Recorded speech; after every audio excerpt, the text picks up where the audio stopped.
এখন চলে যাচ্ছি ভোটারের ইশতেহারে। নাটোর থেকে যুক্ত আছেন সহকর্মী রাকিবুল হাসান। ভোটারের ইশতেহারে নাটোর থেকে স্বাগত জানাচ্ছি আমি রাকিবুল হাসান।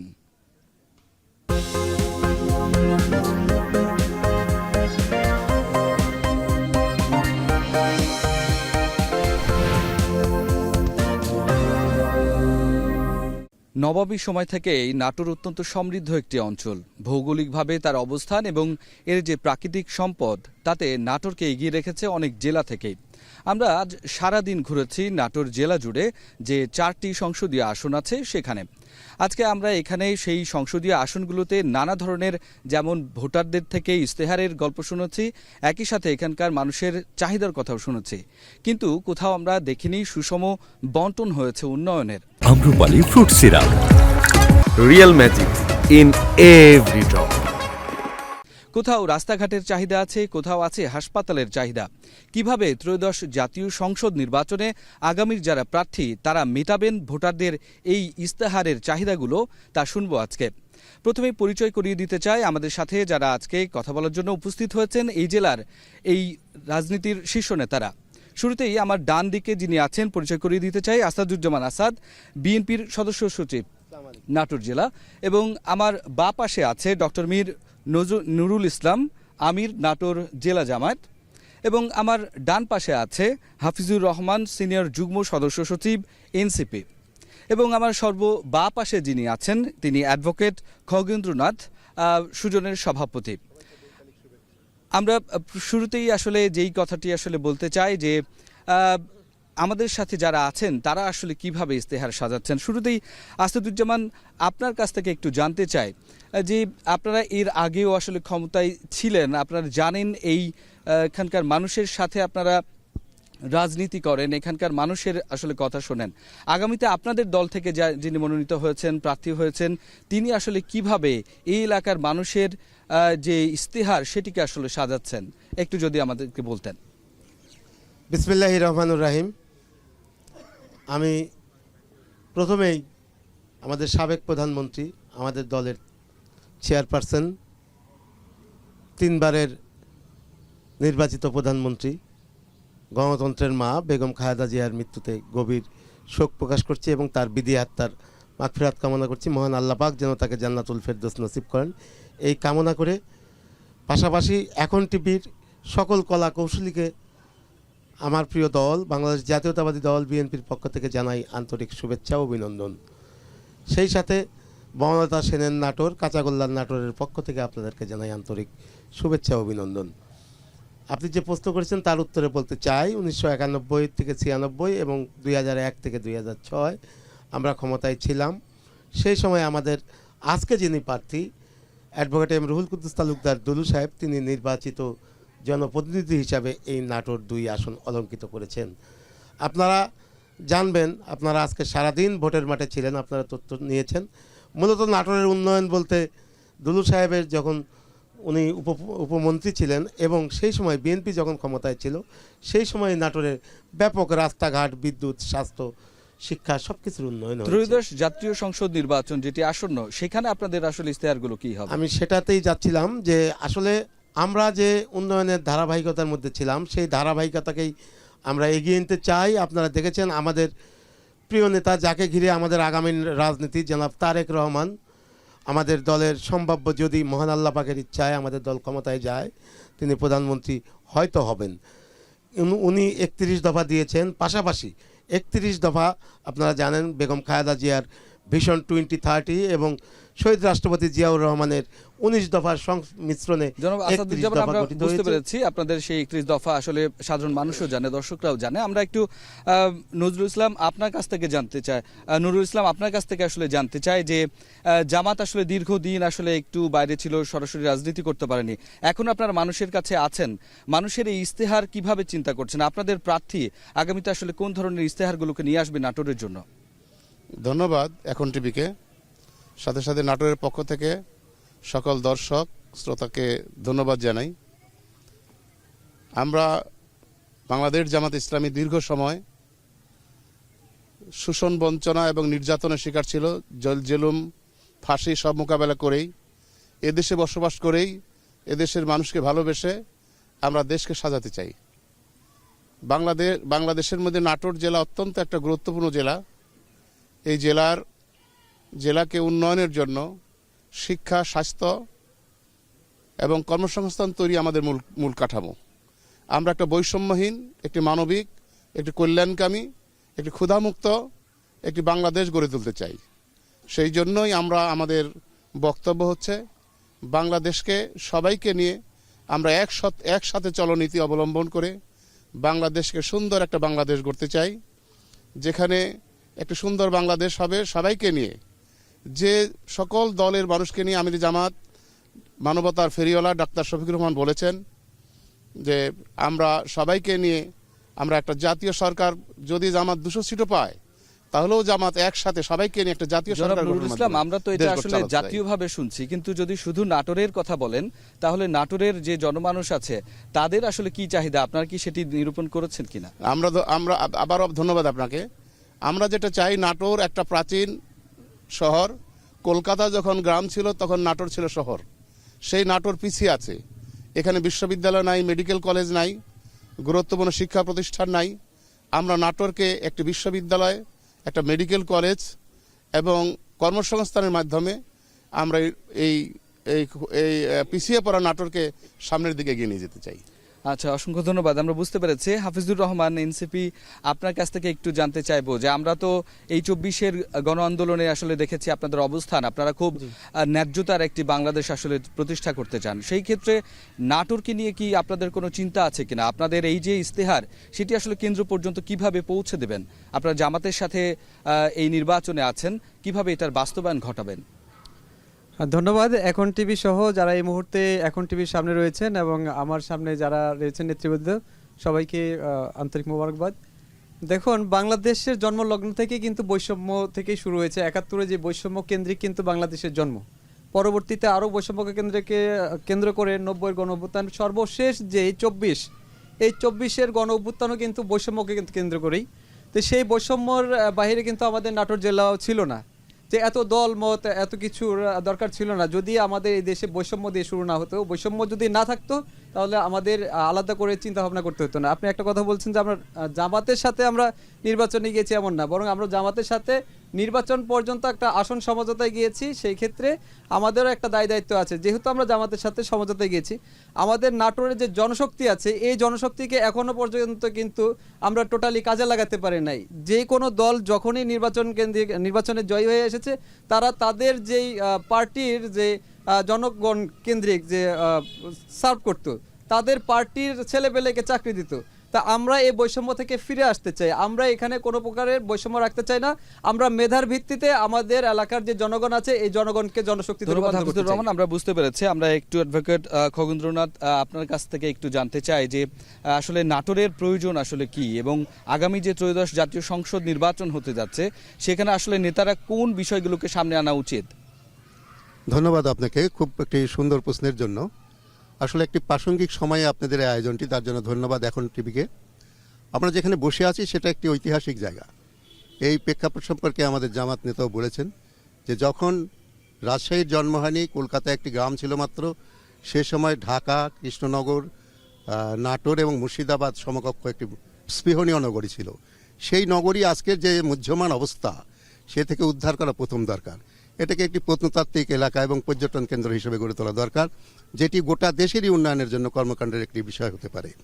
আমরা জানি এই ঐতিহাসিক প্রেক্ষাপট, আমাদের যে কালচারাল, পলিটিক্যাল, সোশিও হেরিটেজ, সেটিকে যদি আমরা উন্নত করতে না পারি, তাহলে আমাদের নিজেদের অস্তিত্বই বিলীন হয়ে যায়। সেদিক থেকে নাটোর প্রথমে এই বিষয়টি অগ্রাধিকার পাবে। এছাড়া আমাদের চলনবিল, আমাদের নদী, 30টির মতো নদী এখন প্রাণহীন হয়ে গেছে, সেগুলো স্রোতহীন হয়ে গেছে, সেগুলোর ব্যাপারেও কোনো অগ্রতাগামী দরকার। এছাড়া যে কথাটা বলেছেন স্কুল, কলেজ, ইউনিভার্সিটির ব্যাপারে, বিশেষ করে এটা এগ্রিকালচারাল প্লেস, এগ্রিকালচারাল ইউনিভার্সিটি এখানে খুব দরকার, মেডিকেল কলেজ দরকার, ইউনিভার্সিটি দরকার। নাটোরে একটি হসপিটাল আছে, সেখানে কোনো চিকিৎসার ব্যাপার নাই, আইসিইউটি হওয়া দরকার। এখানকার সমস্ত, আজকে যে নাটোর নগরীতে আমরা আছি, সেই নগরীটি একেবারে একটি অপরিচ্ছন্ন শহর।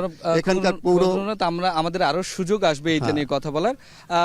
দর্শক, এই ভোটারের ইস্তেহারে সময় হলো একটা ছোট্ট বিরতির পর ফিরছি, আমাদের সাথেই থাকুন।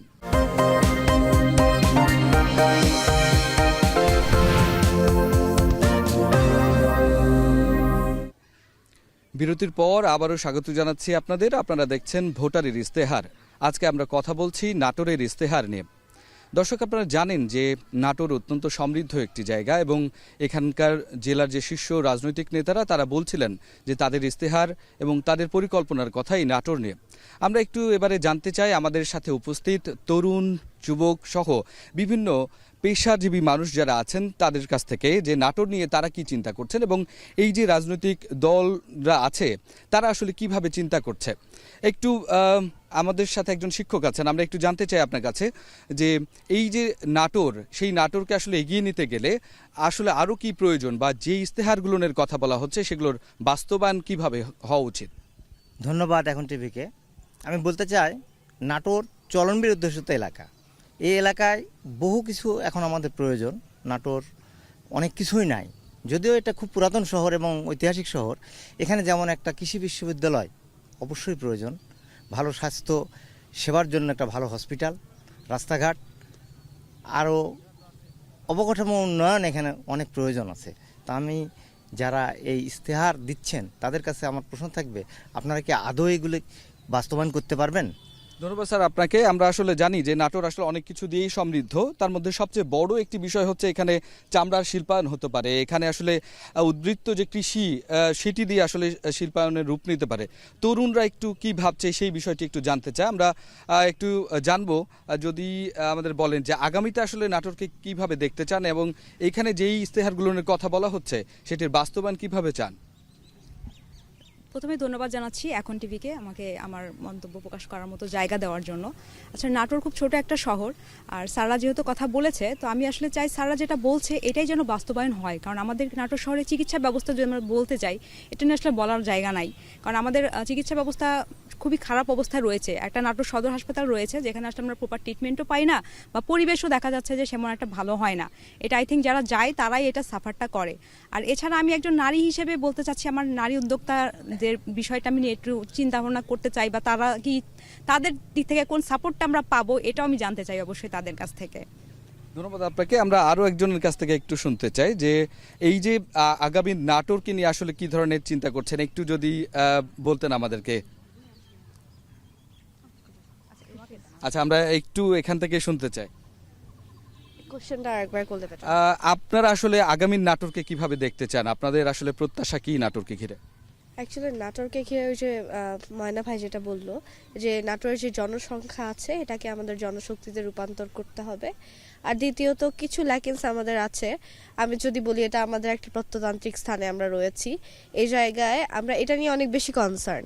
বাট এছাড়াও অনেক প্লেস আছে নাটোরে ছোট ছোট জায়গায় যেগুলো আসলেই প্রত্নতান্ত্রিক নানা নিদর্শন, কিন্তু আমরা আসলে গুরুত্বই দেই না। উল্লেখযোগ্য হচ্ছে নাটোর গভর্নমেন্ট গার্লস হাই স্কুলের যে পুরাতন বিল্ডিংটা আছে, সেই সব কিছু নিয়ে আমরা কথা বললে কি এটা আসলে মজার ইস্যু, এটাকে ভেঙে ফেলা উচিত, এটাকে নিয়ে হচ্ছে কি দরকার নতুন কিছু তৈরি করতে হবে। এটার যে প্রত্নতান্ত্রিক ভ্যালু এটা আসলে মানুষকে কনসার্ন করা উচিত। সেটা শুধু আমি বা আমাদের প্রার্থী না, আমার মনে হয় যে প্রত্যেকটা মানুষ নিজেদের কনসার্ন হও। আপনাকে অসংখ্য ধন্যবাদ। আমরা বুঝতে পেরেছি আসলে নাটোর যে একটা ঐতিহ্যবাহী শহর সেটিকে আসলে সেটির যে পর্যটনের গুরুত্ব সেটিকে আসলে গুরুত্ব দেওয়ার চেষ্টা করছেন তরুণরা। একটু আমাদের সাথে যাই অতিথিরা আছেন, প্রথমে একটু জানতে চাই বিএনপির আসাদুজ্জামান আসাদ ভাই, আপনার কাছ থেকে যে এই যে তরুণরা যেই ধরনের ইস্তেহারের কথা বলছেন, আগামীতে আসলে আপনারা এটাকে কিভাবে আসলে বাস্তবায়ন করতে চান এবং আপনাদের এই যে তৃণমূলের যে ইচ্ছা সেটিকে আসলে কেন্দ্রে পৌঁছে দেবেন কিভাবে? ধন্যবাদ। আমার খুব ভালো লেগেছে আমার ছোট বোন যে কথাটি বলেছে যে নারীদের মূল্যায়নে আমরা কি করব। আসলে বনলতা সেনের নাটোর, বনলতা সেন তো একটা নারী চরিত্র, সেই নাটোরের সন্তান হিসাবে আমি বলতে চাই যে অর্ধেকের বেশি নাটোরে 52% ভোটার হলো নারী।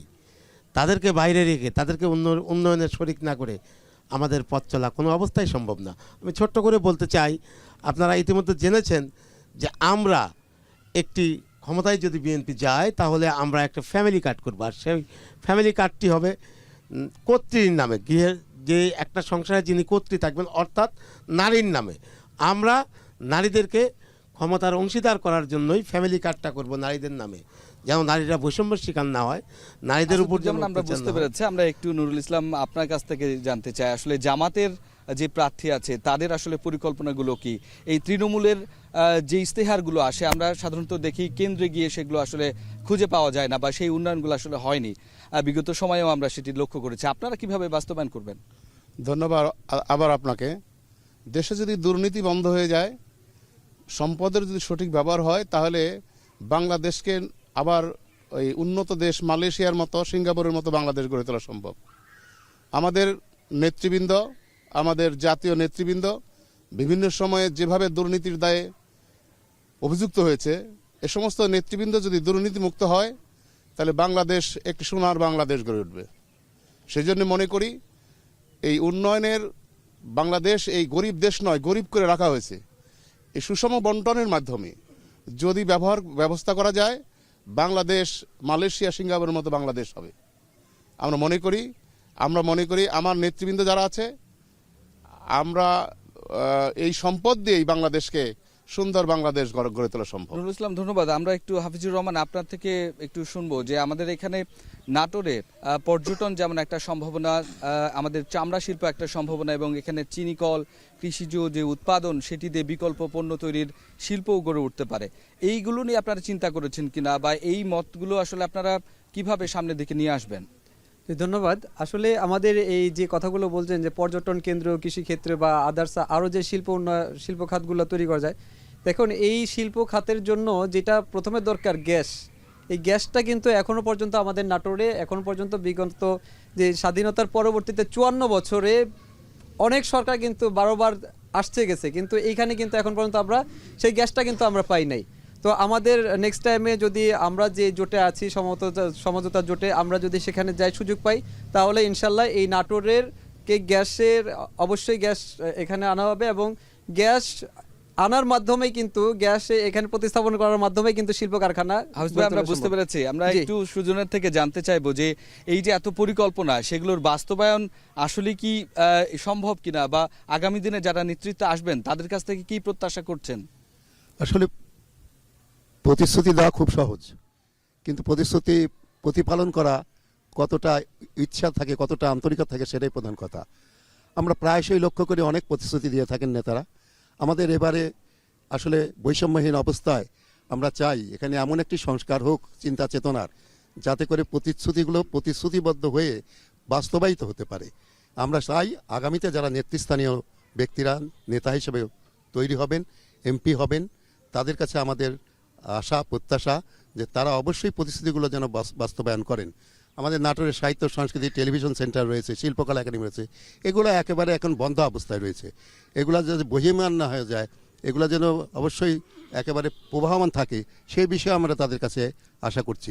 নাটোরের সকল উন্নয়ন, সাহিত্য, সংস্কৃতি, শিক্ষা, স্বাস্থ্য এবং মানবিক যে সমস্ত অংশীদারিত্ব রয়েছে, এখানে প্রায় 4,65,000 ভোটার রয়েছে, তাদের জন্য অংশীদারিত্ব থাকে, তাদের জন্য আস্থাভাজন হয়ে উঠতে পারেন আমাদের নেতারা, সে ব্যাপারে তারা যেন বদ্ধপরিকর হয়ে যায়।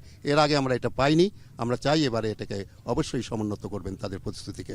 আসাদুজ্জামান, আপনার কাছে একটু বলতে চাই যে এই যে পুরো নাটোর, তার যে পৌর শহরগুলো রয়েছে, ইউনিয়নগুলো রয়েছে, আমরা আজকে যেটি ঘুরে দেখেছি, সেখানে আসলে নাগরিক যে সুবিধা, সেখান থেকে বঞ্চিত মানুষ, এবং এই নগরায়ন যত বাড়ছে আসলে সেই সুবিধাগুলো আসলে চাওয়া হচ্ছে।